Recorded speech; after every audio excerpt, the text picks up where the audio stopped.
You've led the vice presidential and presidential debate prep for figures such as President Barack Obama, Vice President Kamala Harris, Hillary Clinton. And in an article with Politico, which I have right here, you and your partner Ron Klain were named two of the most experienced debate prep specialists in democratic politics. Now, a presidential debate preparation is something that's quite far removed from the lives of, normal people. How do you prepare a presidential candidate for a debate like that? I mean, it's possible that we're the leading people because nobody else wants to do it. It's, I think debate prep is sort of a niche activity. It is very multidisciplinary. And by that, I mean, you have to understand the substance of the entire range of policy issues that could come up at a debate. You also have to understand communications because ultimately you're helping a candidate get out there and speak to an incredibly large audience.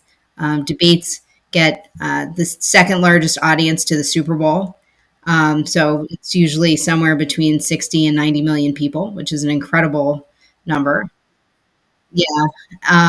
And you also have to know how to run a really excellent professional process to get the person prepared to ultimately stand on the stage, which involves working with the debate commission. It involves working with other advisors. It involves working with the campaign.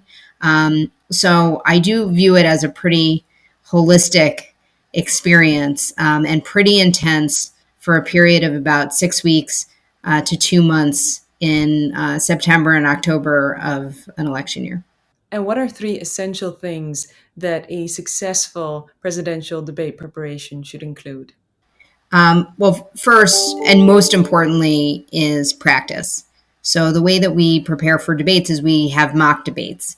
And the point of the mock debate is so the candidate gets used to being in the format, since most people don't run around in their general life, including presidential candidates, debating in that kind of format. And so you have someone play the moderator and you have somebody play the opponent. And those people have a really important responsibility, which is they have to really be accurate predictors of what the real moderator and the real opponent are going to do and say. So I would say, the first lesson is practice, practice, practice. The second lesson really has to do with your mindset and your demeanor. So I really think some large portion of success at a debate is your demeanor and the mindset, with which you walk on the stage. Because, you can be saying all the right substance, but if you're not communicating through your attitude and your presence that you are, confident and capable enough to be president, then people won't feel that you are. So I think that's also very important. So I would say practice, demeanor, and then I think, general preparation and the ability to predict what's going to happen in the moment is also very important. Okay, so those three things. And what advice would you give to listeners at home that they could implement into debates of their own? Do you mean if you're going to host your own home debate? Right. So let's say a father and daughter having a debate around the kitchen table, or two friends with opposing views. What tips or advice would you give to them so they can streamline their debates? Well, I think it's very important to listen to what the other person is saying. And this is also a lesson that a lot of lawyers learn for example, in cross-examination at trial and taking depositions, is you really have to listen to what the other person is saying, because that will help you understand how you're going to respond. And I think some of the least persuasive and least successful conversations are when one person just isn't listening or isn't hearing what the other person has to say.